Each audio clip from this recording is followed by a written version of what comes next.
How's it going, everybody? Bryan Alvarez here on Wrestling Observer Live. We are here every day, Monday through Friday, noon Pacific, 3 Eastern, Sundays, 3 Pacific, 6 Eastern, Saturday mornings with Jim Valley, 10 a.m. Pacific, 1 Eastern, Sundays with Andrew Zarian. And it is a happy Halloween edition of the show today. Hello, everybody. No costumes today. We did that on the Tuesday Bryan and Vinny show, and pretty much was about ready to go to the hospital when it was over. So hot. Had a wig. It was just pulling on my head. Anyway, if you want to see it, you got to sign up for that Tuesday Bryan and Vinny show for subscribers. WrestlingObserver.com, YouTube, Twitch, or Spotify. But here on the show today, we will celebrate Halloween with Lance Storm. Because as we've said many times, you can't spell fun without Lance Storm. And so we're going to do a fun Friday edition with a lot of news, including the SmackDown lineup for tonight and the AEW Fright Night Collision lineup for Saturday. Lots of matches announced for each show. I know many of you, I'm sure, will be sitting inside your house Halloween night just watching wrestling as opposed to walking around and getting candy and treats or tricking people, whatever you do on this day. So we'll tell you about that. And then, of course, we got a lot of news as well, including an update on Blue Demon Jr. and his car accident. The daughter of Eddie Guerrero has begun training to be a professional wrestler. We got an update on John Cena's final match and who is alleged to be there. We've also got an update on Jinder Mahal, who got surgery. Seth Rollins' update on his surgery, when he is likely to be back. We got some AEW ratings news and plenty more. If you want to text us here today on Fun Friday, 425-780-7566. That is 425-780-7566. Email f4wonline@gmail.com. You can also follow me Threads, Instagram, and Cameo at f4wonline. And I'm at Bryan Alvarez, X, and Blue Sky. Back in a moment with more Observer Live.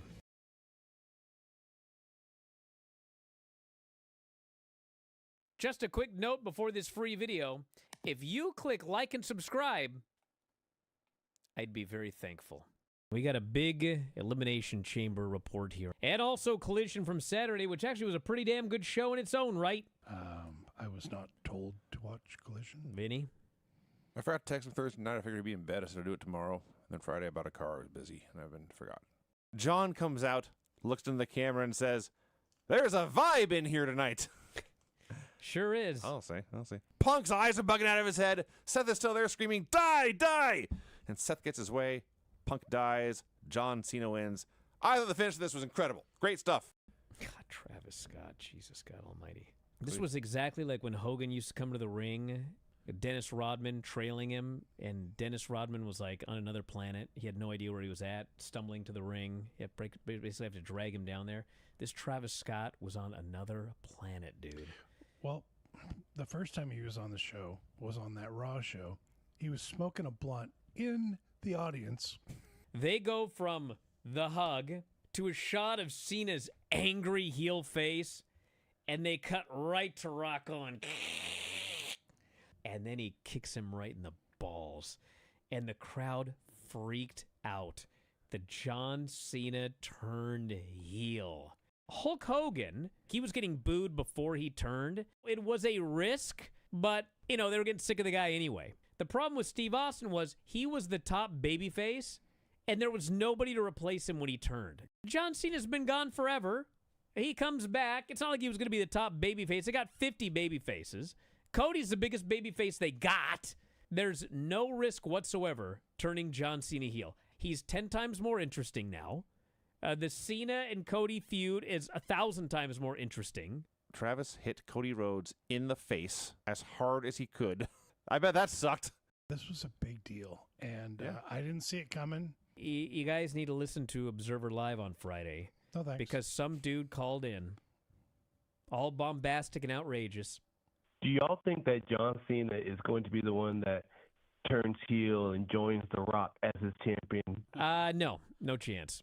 And I shot him down. I laughed at him. Wow. I said it's not going to happen.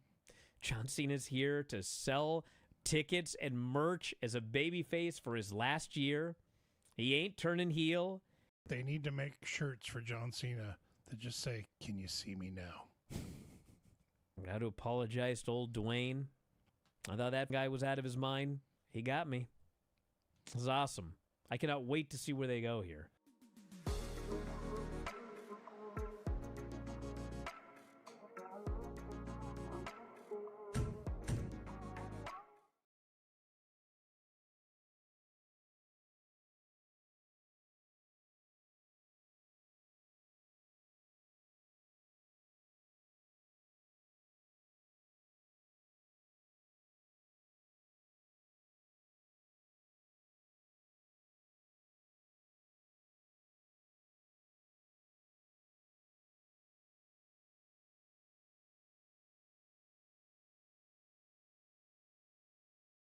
Back at the show, Bryan Alvarez here, Wrestling Observer Live. Fun Friday with Lance Storm.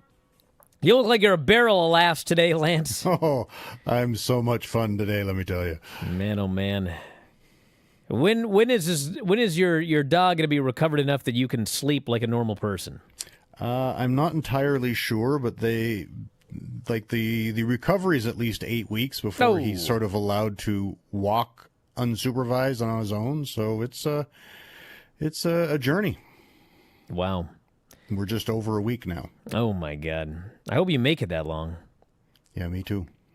All right. Well, on that pleasant note, let's wish a congratulations to Mance Warner and Steph DeLander. They got married. They did. I already sent them congratulations. Yeah, Matt Cardona, Chelsea Green, Piper Niven, Alba Fire, Bronson Reed, Deanna Parazzo, Steve Macklin, Ash Bielikins, Priscilla Kelly, and more were all at the ceremony. It was a wedding-themed micro-brawler wedding. Figures of Warner and DeLander were made for the guests. And big fan of old Manser. He's been on the show many times. A good fella. And a wild man. So congratulations to them. Bright future together. We also got an update on Blue Demon Jr. So Blue Demon Jr. was involved in a car accident. And apparently he was serious. He was in intensive care. And he is still in intensive care. He's been there since Monday. Ouch. Yeah. So his this is the English translation of what Iho, de Blue Demon Jr., posted on the Instagram account. Father still in intensive care. We're reporting Blue Demon Jr. remains stable and out of danger. By medical recommendations, he remains in intensive therapy for specialized observation and follow-up. His evolution so far has been favorable. I presume that means recovery. We appreciate the outpouring of love, support, and prayers toward this speedy recovery. We know many people have tried to communicate with him directly. We ask for your patience and understanding, as the amount of messages and calls have been overwhelming. In due time, a response will be given, and all shows of affection will be attended to. Next updates will be done by these media, hoping that you will soon hear news directly from Blue Demon Jr. So this was a very, very serious car accident, and don't know anything else other than he's stable, and it's been almost a week, and he's still in intensive care. So hopefully this ends up good news, but I don't know, man. Yeah, all the best to him. Wow. It's a serious one right there. So the second daughter of Eddie Guerrero, 30-year-old Sherilyn Guerrero, is now training to be a professional wrestler. With Booker T. That's right. She's part of the Reality of Wrestling Training School. And I'm a big fan of Booker T. I mean, like... I'm aware. Yeah, I think, I understand people that aren't big fans of Booker T. But at the end of the day... We're specifically talking about his commentary. Most people like Booker T. Most people like Booker T. But I'm talking about his commentary gig. And, I mean, to me, I want to be entertained. Sometimes he can be a little much, okay? But I think that one of the strengths of Booker T is he's playing opposite Vic, which just drives me absolutely crazy with the stuff that he says. And sometimes Booker will be combative for good reasons. Other times he'll be combative just to be combative. But it's never boring. That I can say. And of all of the things that ruin NXT some weeks, it's never Booker T. it's always something else. So I think he's an entertaining commentator, and I think he gets things over. And I also think that, I don't know if he's the main trainer at his school, but he's turned out some very good wrestlers, including Roxanne Perez. She started in his school and went through his school, and she was great. So I think this is a good place to train. She is starting old by wrestling standards at 30. Usually that's a little old to start, but she's going to give it a shot here. Shaul Guerrero, who is her older sister, was signed to WWE 2010 to 2014 and was in Florida Championship Wrestling and NXT, but never made it to the main roster. So we'll see how she does. All the best to her. It's a good place to train, and we'll keep everybody updated here on the show. At least starting a little bit older, she won't have to be a 15-year vet before she's old enough That's to push. true. If she's any good, she can go right to the world title. So that is a benefit. That is a benefit. In fact, if she stays there for 10 years, she can go right to the maybe the men's world title for all we know.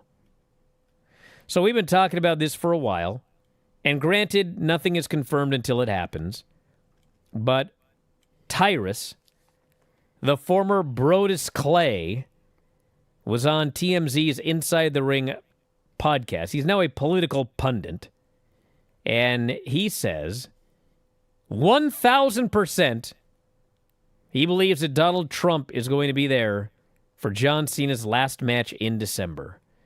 If he says he's going, he's going. That's by no mistake, the show being in Washington, D.C.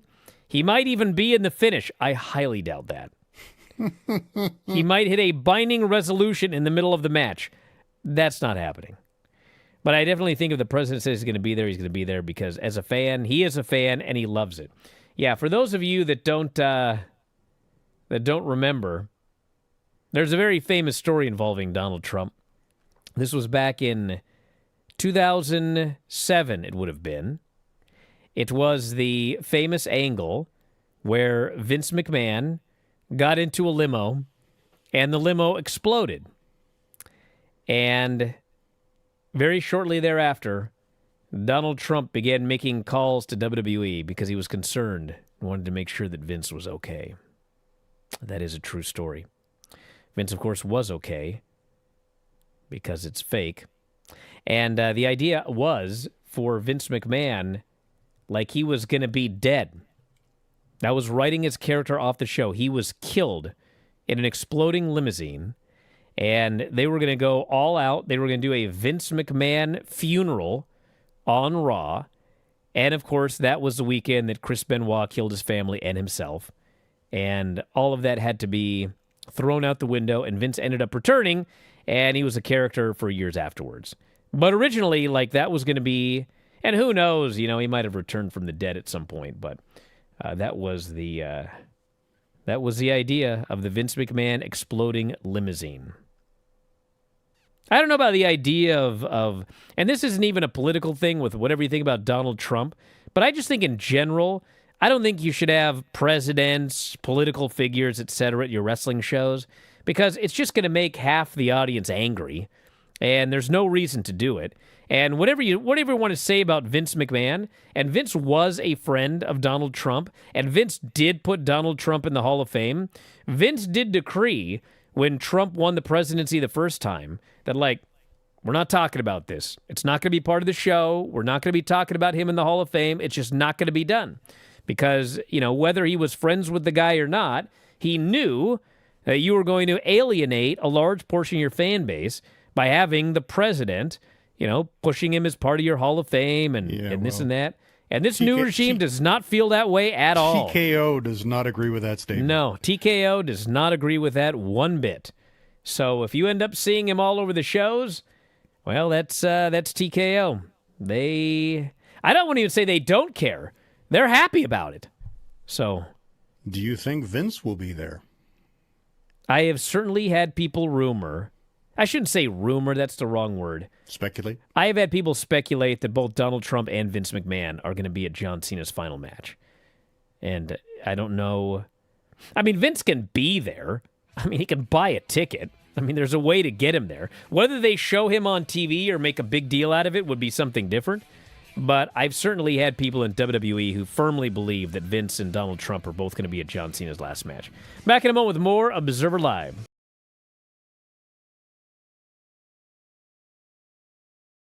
Just a quick note before this free video. If you click like and subscribe, I'd be very thankful.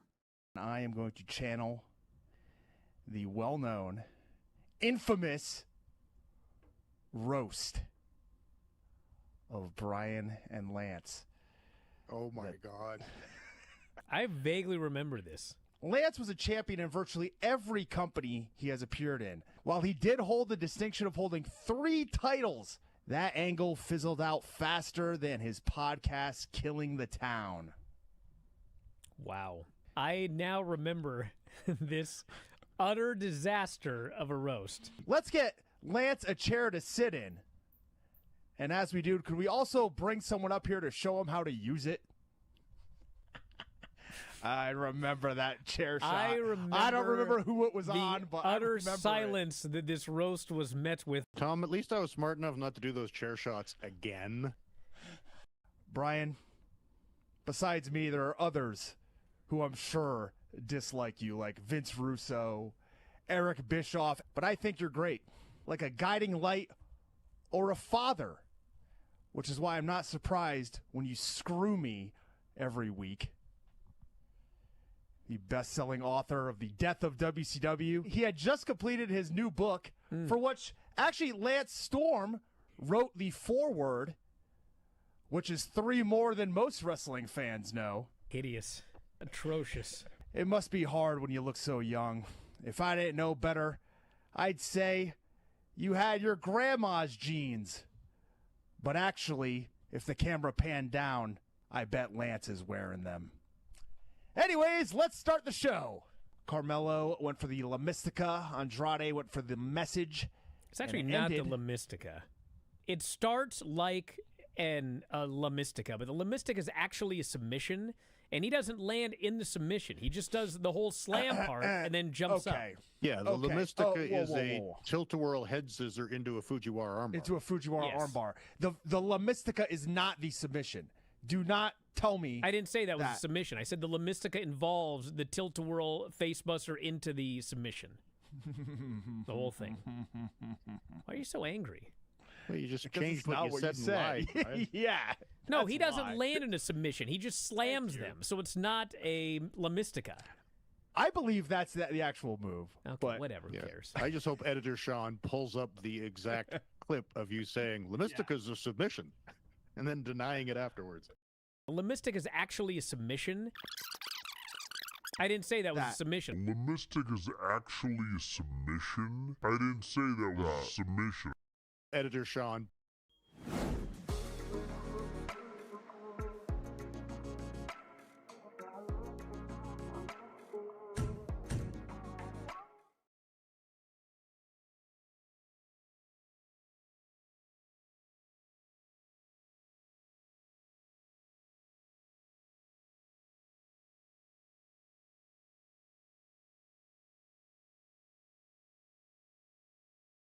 Back in the show, Bryan Alvarez here, Wrestling Observer Live. Lance Storm is joining us. If you have questions for Lance or myself, 425-780-7566. That is 425-780-7566. We'll take some questions here in a while because there ain't that much news on Halloween. But we have a Halloween show tonight, SmackDown. And SmackDown tonight has Cody Rhodes and Drew McIntyre in a contract signing. Jade Cargill with a heel promo, her first major heel promo. She had one short one backstage on the show last week, but this is the big Because of You fans promo. We have Carmelo Hayes and Kit Wilson. We have Alexa Bliss and Nia Jax. And Ilya Dragunov will do a United States Open Challenge. Now, well, that'll be good at least. That should be really good. Someone had the great idea that, he should do this Open Challenge for a month or two And then the man to finally accept it and beat him is Trick Williams, because they have a history. And it would be an awesome match. And I think that that's a great idea. Now, I got a question for all of you.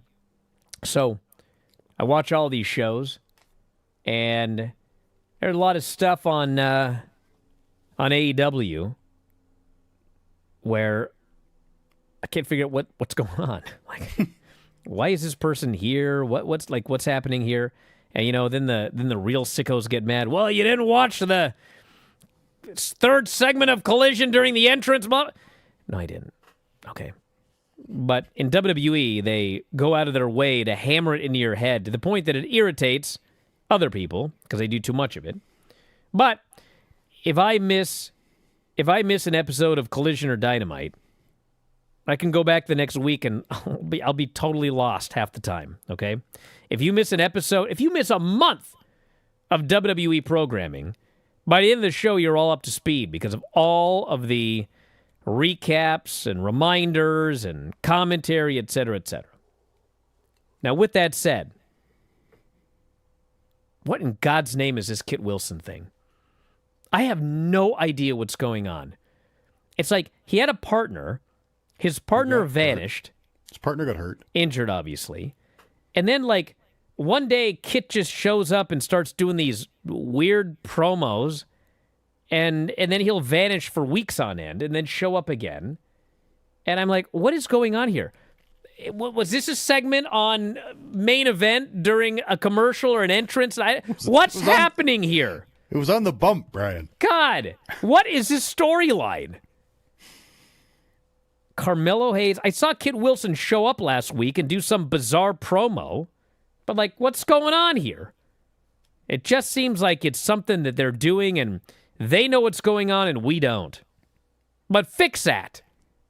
I want an explanation this week. We also have Fright Night Collision, which is November 1st. The Ring of Honor World title is on the line. Bandito does not defend against the man who pinned him last week, Okada. Instead, he will defend against Masquerade Dorada. Which, of course, they will say will be a great match. You're right. It will be a great match. But and Bandito will win. Why did Okada beat him and then Bandito does not have to defend against him? That should have happened. I'm sorry. Mercedes Moné against Olympia for the CMLL World Women's title, who I believe Olympia is actually Bandito's grandmother under a mask. I don't buy for a second that she's just some granny. Come on. She's a worker for sure. The Don Callis family. This one I want to bang my head against a wall. Okada and Takeshita versus Max Caster and Anthony Bowens. God. I can't think of a match I want to see less than that one. Megan Bayne and Marina versus Nixon Newell and Miranda Alizé, which is weird because Nixon Newell and Miranda Alizé showed up on the show last week and challenged Ty Mello and Anna Jay. And then, for some reason, it is instead Megan Bayne and Marina Shafir. I do not know why. I do not know what happened to Ty J. They have vanished. Gun Club will be facing MXM, Juice Robinson Austin and Ace Austin versus Johnny TV, Mace Madden, and Mansois. And we have the conglomeration, Mark Briscoe, Roderick Strong, and Commander versus Sammy Guevara, The Beast Mortos, and Dralistico. You remember Jose the Assistant? Yes. He's now Jose the Assassin. I saw on Twitter, he's like calling out Roosh. That's a bad idea, brother. I'm trying to think on the list of people. It's like calling out Brock. That ain't going to end well. Yes, don't let your mouth override your behind. Yeah, that seems like a really poor idea to call out Roosh. But he did. Now we'll see how it ends. The former Jinder Mahal, recovering from surgery. He had a knee scope done to remove 2 loose bodies and trim his meniscus. A scope is less invasive than traditional surgery, and he's starting the rehab process. So, do we have any is there a doctor in the room? If we have any doctors in the room, I'm going to ask a medical question here on the show because, what better place to, find out what you should do than ask a bunch of people on a podcast. So I tore my meniscus. It's a complete tear. I mean, as far as like what a normal human does in their life, it's like 100%, okay? But if we're talking like, sometimes I move it weird in jiu-jitsu and it'll kind of lock, and then I have to get on my knee. Like, if I sit on my knee, it goes back in. There's never, anytime it locks up, I just have to sit on my knees and it goes back in or whatever. So I probably could, get a scope or something like that to clean it out. I was told by one doctor that if you don't need to get the scope or the surgery, don't, because the more you do, the closer you are to a knee replacement. So I'm wondering if that's true, or if I should go in and get it scoped out. Well, in theory, the more of your meniscus that they take out, the more you're going to be getting to bone on bone. Right? Yes. So I can live with it just fine. I mean, I almost never have any sort of problem with it, but it does get annoying when, you're in the middle of like rolling and you do a knee cut pass and all of a sudden your knee is locked and you have to say stop and you have to put your knee back in and keep going. That's annoying, I didn't realize there was timeouts in jiu-jitsu. Well, there's not unless your knee is all of a sudden like, I could just say tap, but we just put it back in and keep going where we were. You think I like to tap? You kidding me? Seth Rollins is out of action with his shoulder injury. He was on the Good Morning Football program on the NFL Network, and he was in a sling, and he said, I wish I could rip this thing off, but I'm out. Out of action for 6 months, he said. My world championship is going to be worn by some schmuck, either Jey Uso or CM Punk. It's awful. It really is a Halloween scary. So 6 months is what he's saying, which I guess would be November, December, January, February, March. He might make it back for WrestleMania. And knowing how these wrestlers manage to get back usually a little bit earlier. Although of late, it's been taking longer for a lot of guys. I don't know if they're just being more cautious or if they're making so much money that why rush back. But WrestleMania would be April, so he could maybe make it back. But best of luck with him on his recovery, because that sucks. And yes, there is a show with a world championship on the line this weekend. It is the Saturday night's main event. Where did that go? How did my Saturday night's main event lineup disappear? Barrel on through, brother. I'm going to barrel on through. So for those of you unaware, Saturday night's main event is Saturday, and Cody is going to wrestle Drew McIntyre as I furiously search for this lineup here. All right, here it is. All right, so Saturday night's main event. Why is this never easy? Cody Rhodes versus Drew McIntyre. This will be for the WWE title. I do not expect a title change in this match. Although, if you recall, there was that rumor earlier this year that they had some idea where Randy Orton was going to accidentally cost Cody the title against Drew. I was told that wasn't true, but we are right back here again, and you could do it. But I think because we have 4 title matches on the show, I don't think we need 3 title changes out of 4. So my guess would be that Cody is going to retain that title. CM Punk and Jey Uso, you know what? I don't care what anyone says. I'm sticking to my prediction. CM Punk turns heel, wins a title from Jey Uso, aligns with Paul Heyman, takes the place of Seth Rollins leading into WrestleMania. Tiffany Stratton, Jade Cargill. Jade just turned heel. They've wrestled 50 times. I can't fathom a scenario where Jade loses this match. I think she becomes the new women's champion. And Dirty Dom, Penta, and Rusev for the Intercontinental title. I think that Dominic retains. I think if Penta is going to win the Intercontinental title, it should be in a one-on-one match. Very much like we always talk about with the way TNA books. And I don't think the people care enough about Rusev to... I mean, they just don't care about the guy. Nothing against him, but you can watch the matches. They just don't care. They cared back when he was with Lana. And once they separated, it was just, they never cared about the guy again. So I think Dirty Dom retains the title. You have any thoughts on any of these? Well, I think the only way I could see them taking the title off of Dom is if they want the title off of him, but don't want the AAA Mega Heavyweight Champion getting pinned. And if they wanted to just focus on him as the AAA champion, this would be, with a three-way, the chance to get the belt off him without having to pin the Mega Heavyweight Champion. All right, back in a moment with more, everybody. Send your text, 425-780-7566, Wrestling Observer Live.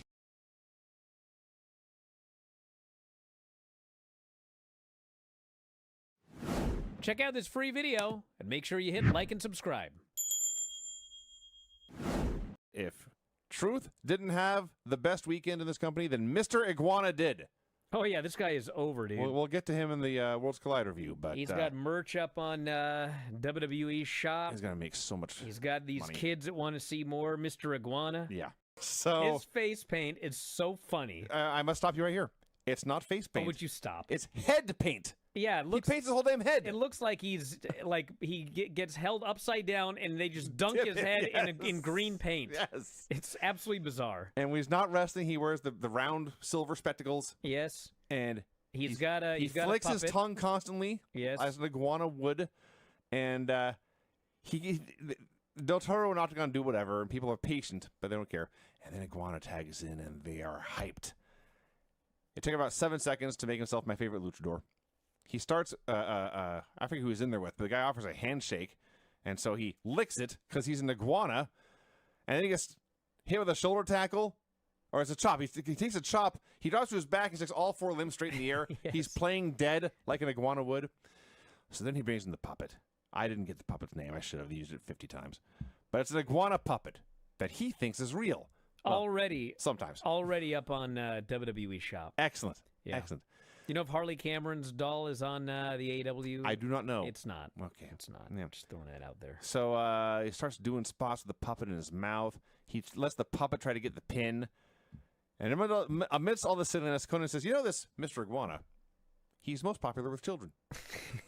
I liked how as soon as the puppet started doing spots, Corey Graves goes, is that legal in Mexico? And without skipping a beat, Conan goes, yes. Low on the list of things you will see in a Lucha Libre match, especially in AAA. So he starts using the puppet more as a weapon, or as a distraction, I should say. But it ends up with Lindsay Dorado getting a hold of this puppet, and he snaps, and he stomps the puppet, and he grabs the puppet, and he Spanish flies the puppet. This crowd is outraged. They're pissed. They're furious. But you know he's even more pissed and furious? It got more heat than anything else. Maybe on the entire show, Mr. actually. Goddamn Iguana. They were who's furious. seething, and his eyes are breaking out, and he snaps and just rips ass. He grabs his own lizard and is whipping these guys with it. And then they remember it's just a puppet, and they stop selling. This was a very, very fun match. I liked it a lot. And there's a lot to learn here about marketing. Yeah.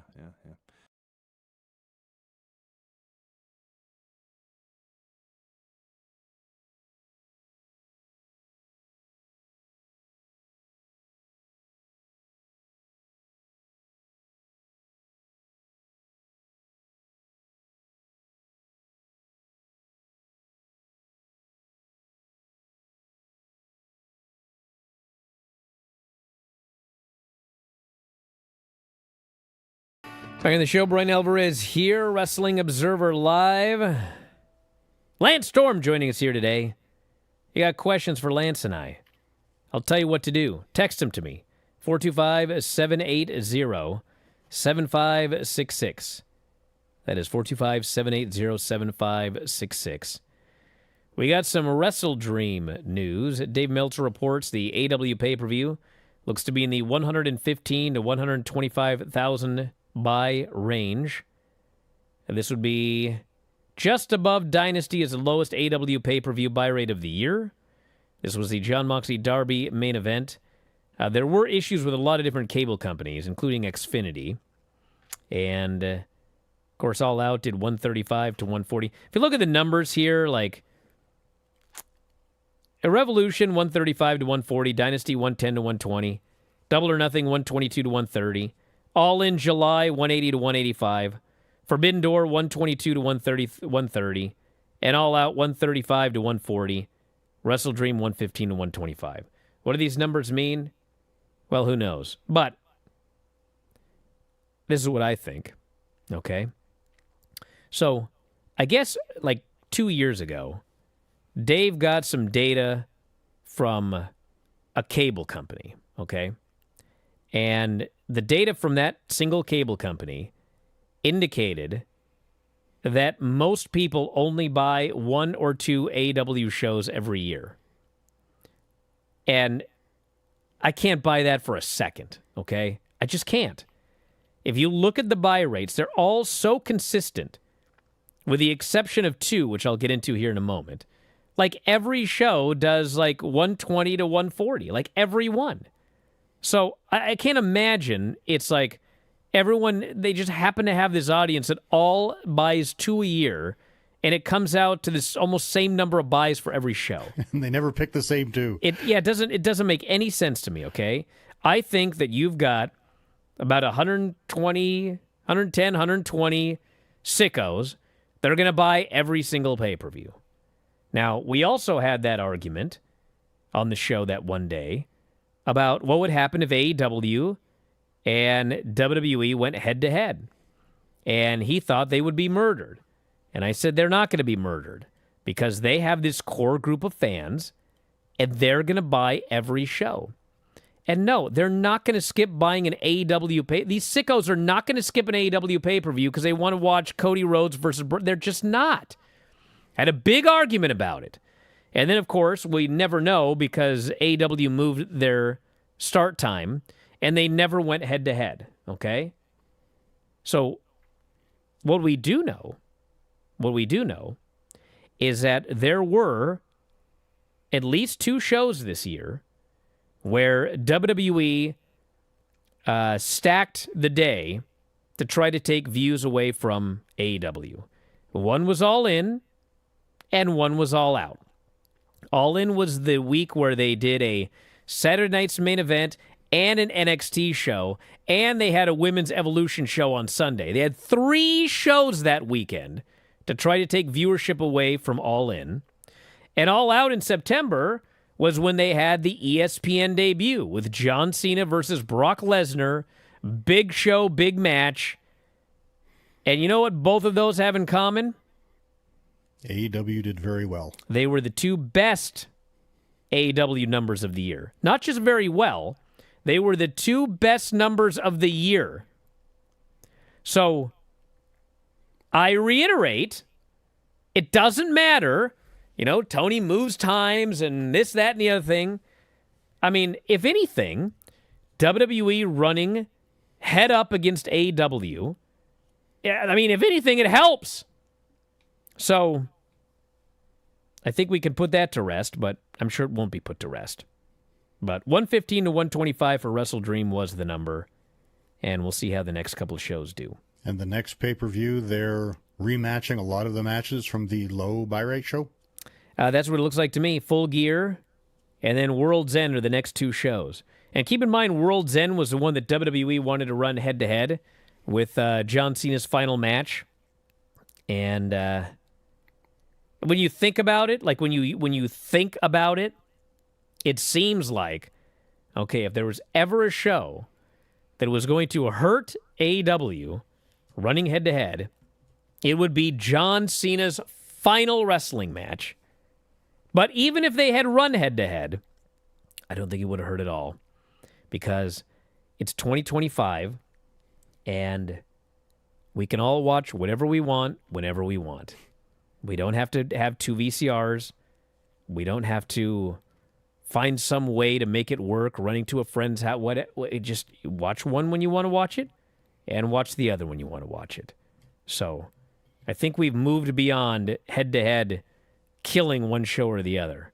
There's not enough crossover anymore, and the fans are so passionate and tribalistic that they are not going to watch the other show. So that's that. As reported by Bryan... Oh, that's me.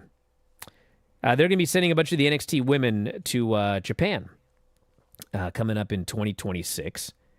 And where that is, I don't know. Probably Marigold. but they've been sending the men to Noah. And Shinsuke Nakamura, AJ Styles, Omos, Hank, Tank, Charlie Dempsey, Harlem Lewis, Josh Briggs, Tavian Heights, all did tours of Noah this past year. And with WWE doing fewer house shows, basically they got like a Christmas block of house shows and not a lot of others. You know, with that, it's kind of like, hey, you know, they're sending people to Mexico, they're sending people to Japan, they're sending people to TNA. It's all great. So I'm a big fan of this idea, and I think it helps everybody. Way better than time spent practicing in an empty building. Get out there and get work. Yeah. All right. Tuesday night's NXT. 527,000 viewers, almost identical to the week prior. 0.07, which is hideous in 18 to 49. They're still being murdered in part by Big Data Plus panel, but they also went up with the... Was it the 18-inning baseball game? Toronto Blue Jays and the LA Dodgers. I think that was Wednesday because it was happening during Observer Radio, I believe.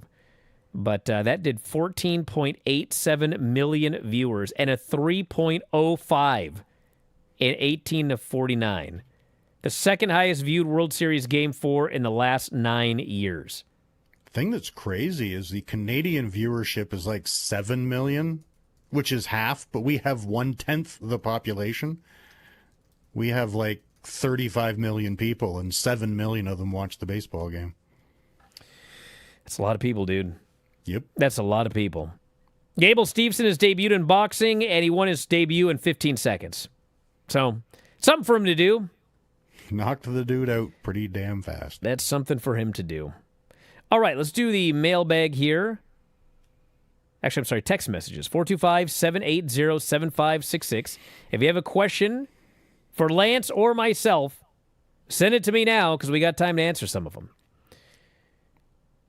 This person says, how much better or worse would this Tuesday's NXT have been with a Monster Bash? Would have been miles better. That's one where, you know, people really like tradition. We got all sorts of traditions. And by the way, you know something that it's annoying me that AEW is doing it because WWE does it, and it annoys me when they do it. It's like they now have Blood and Guts is at this point every year. This is exactly what we complained about with like Hell in a Cell. It's like Hell in a Cell is on this show. Actually, they haven't been doing it in the last couple of years, but in general, it was always like Hell in a Cell is always October. So therefore, whether a match deserves Hell in a Cell or not, it's going to be in the cell because it's always going to be in October. That's what they're now doing with Blood and Guts. And I think they shouldn't. It's the same with War Games. And WWE is doing it with War Games. War Games is always November. Whether you need a War Games match or not, it doesn't matter. That's when War Games should be all of these matches. Blood and Guts, War Games, whatever. Hell in a Cell. They should be Anarchy in the Arena. They should be what's the word? Organic. Okay, well, these people have been feuding for a long time. It's out of control. It's time for War Games.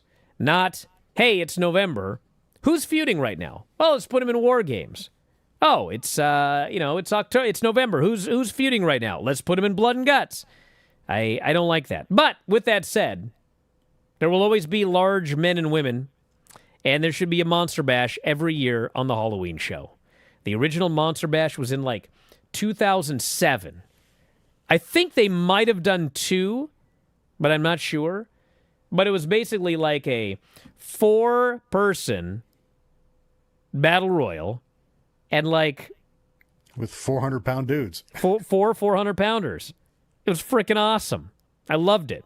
I have no idea why they never did it again. I guess maybe they ran out of 400-pounders. We don't really have a lot of those nowadays. Well, they got some good 350 guys, I would think. I know, but they also limit them, so it'd be like the same 4 guys every year. Yeah. No, it's Monster Bash, isn't it? Filthy Tom says it's the Monster Mash Battle Royale. I thought it was the Monster Bash. I would think Monster Mash might be copyrighted. That's what I would think. Somebody find out for me. I could Google it, but is it really the Monster Mash? Should have been called the Monster Smash Battle Royal. All right, this person said, Tom says he found out. I guess it was the Monster Mash Battle Royal. Wow. Yep. Michael Booble, you're wrong. Tom was right. He says, I'm guessing Tom is wrong because it's Tom. And the Iron Sheik version of the Monster Match drop song is the greatest song in the history of the Empire. It actually is. I should have played it Tuesday.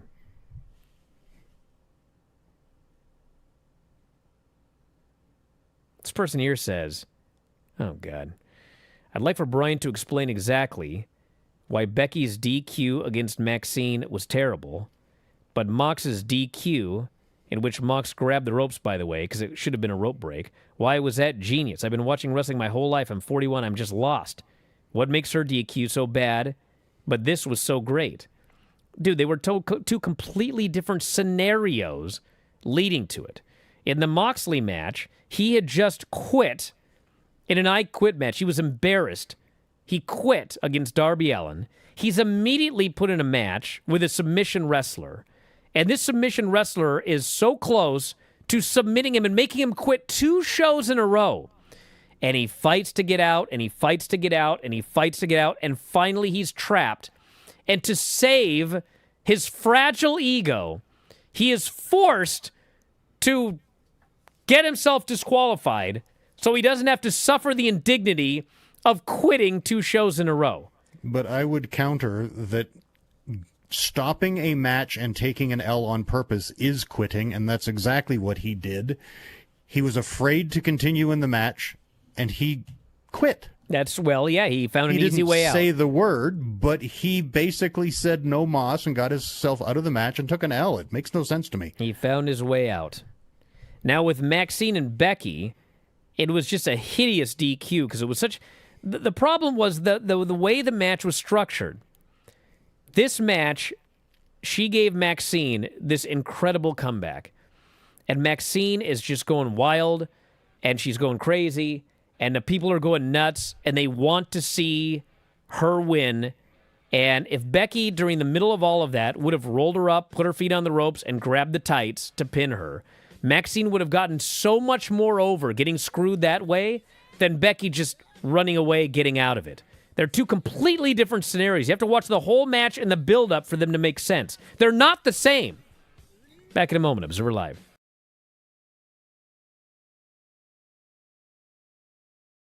Just a quick note before this free video. If you click like and subscribe, I'd be very thankful.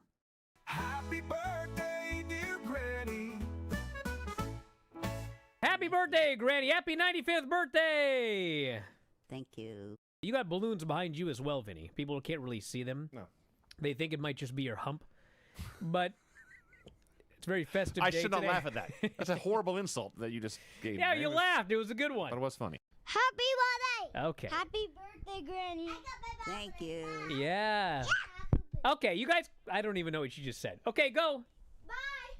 Bye, girls. Close the door, please. Rob Wanska, a top fan. That granny is one of a kind. If you cannot see that, you're blind. Whether she's knitting a quilt or giving Bryan some guilt, she's the greatest old gal that you'll find. Was that, who was that? Producer That was Rob. Rob. Producer Rob? Yeah. Fine like job, that. Rob. He has talent? Thank you, Great. Rob. Wow. This is Mariah May versus Anna J. Anna has a problem. Her top seems to want to drop down. She has to keep pulling it up. Mariah pins Anna for the win. I think Anna just gave up due to the fact that her wardrobe was malfunctioning. That's what happened? Yeah. Wow. Well, if they wore decent clothes, it'd be better. Hmm. Those T-straps are ridiculous. Those what? T-straps. Don't you know what a T-strap is? No, I do not know what a T-strap I don't think is. there's a T-strap in Brian's closet, Granny. No. I don't know. T-strap. Oh, a thong? Why don't you say a thong? A what? Never mind. You don't know what a thong is? No. Why are we having this conversation? What part of the body is it on? Does it go on the woman. top or the bottom? On your Butt? butt. Yep. Okay. Granny had to be very careful. So it's a thong. Why are we having this conversation? According to the Old Testament of the Bible, who is the father of both Isaac and Ishmael? Job. Abraham. Wrong. Oh, really? Abraham. I just. Did you say that?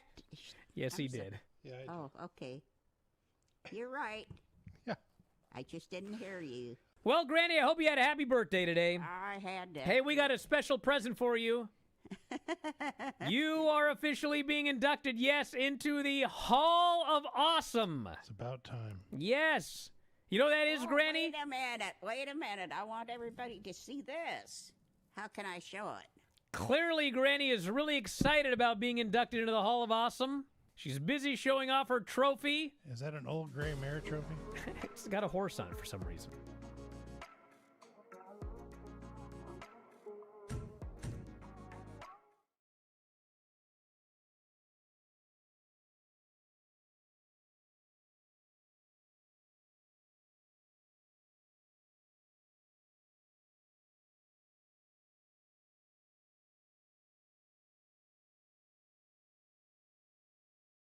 Thing with wrestling